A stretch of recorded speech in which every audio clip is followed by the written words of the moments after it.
What would you say is the foundation of your life? Be honest with yourself for a second. What is that piece of you that is so deep inside that affects how you make decisions and how you approach every single day of your life?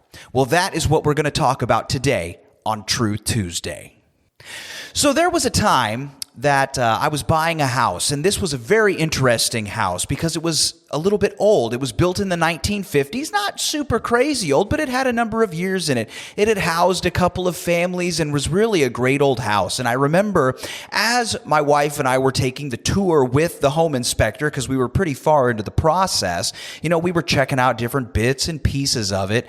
And one of the things we found out was that this house was in fantastic shape. It was rock solid. And we went down into the basement.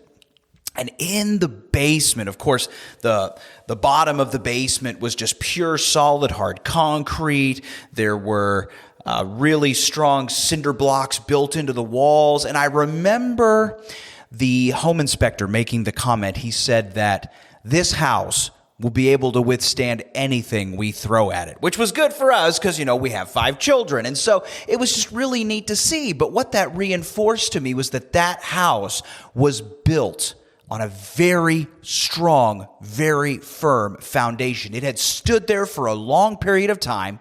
It had been through a lot of use, and yet it was still rock solid. That house wasn't going anywhere.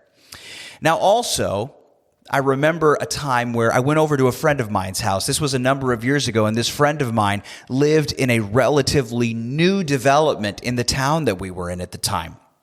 And the new houses that were built in this development were kind of known for not necessarily being the most reliable. And his house was probably less than 10 years old. And I remember going down into his basement. I think we were, doing something, playing a board game or something like that. And we were sitting down there, and I remember seeing on the walls the cracks.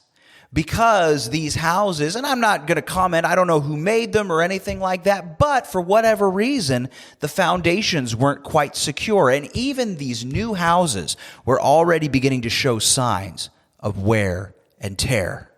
Think about that for a second. The old house built like a tank in the 1950s with this firm foundation versus these newer houses that might not be quite as strong, firm, and even after just a few years showing signs of wear and tear. Which one would I rather put my family in? Well, it's a no-brainer to me, the house with the solid foundation. Today, we want to look at a section of Scripture that relates exactly to this concept. And as we do so, I would encourage you to be thinking about yourself. Think of yourself in terms of a house. What is your foundation? What have you built your life upon? I hope that it's Jesus Christ, but today we're going to see what He has to say about our foundations. You might even be a little surprised. I'm going to read to you today from the book of Matthew. Now, in the book of Matthew, we're going to be using the New Living Translation. We're going to start at the 24th verse. You may have heard this before, but I want to show you something that I think is really, really interesting about this section of verses. Let's go ahead and start reading this. We're going to start with verse 24. These are the words of Jesus. He says, "Anyone who listens to my teaching and follows it is wise." Now pause. I want to stop right there. Listen to what he says. He says, "Anyone who listens to my teaching and follows it is wise." What did he not say? Did he say, "Everyone who loves me is wise. Everyone who believes in me is wise. Everyone who believes the historical accuracy of my existence is wise"? No. Listen to what he says. He says, "Anyone who listens to my teaching and follows it is wise." That's what struck me about this section as we look at the rest. This requires a response from us. This requires an action from us. Two, really. First of it being receiving, and the second, putting into action. Pretty cool. Let's see what he continues to say. Second half of verse 24. He says, "Like a person who builds a house on solid rock. Though the rain comes in torrents and the floodwaters rise and the winds beat against that house, it won't collapse because it was built on bedrock. Now that's pretty awesome, right? That's pretty awesome, right? Jesus says that if we listen to his teaching, we do what he says, that is like building your house on a firm foundation that cannot be shaken. Rain's going to come. Wind's going to come. All of these forces are going to move against that house. But you know what? It can't be shaken because it's built on something solid. That's awesome. But there's a flip side to that too, and Jesus addresses that starting in verse 26. He says, but anyone who hears my teaching and doesn't obey it, okay, is foolish, like a person who builds a house on sand. When the rains and the floods come and the winds beat against that house, it will collapse in a mighty crash.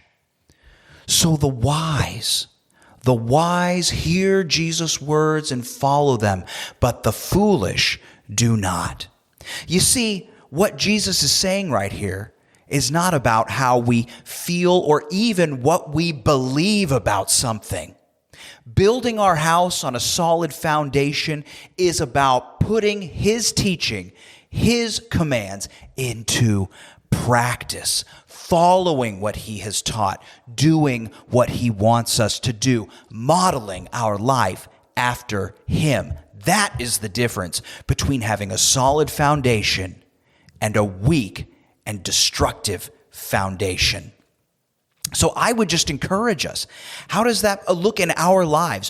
What is our foundation when I am approached with a situation, a challenge, which happens on a daily basis to all of us?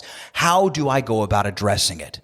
Do I look at it through the lens of what would Jesus want me to do in this situation? What would he say about it? How would he want me to talk to this person? How would he want me to deal with this particular challenge?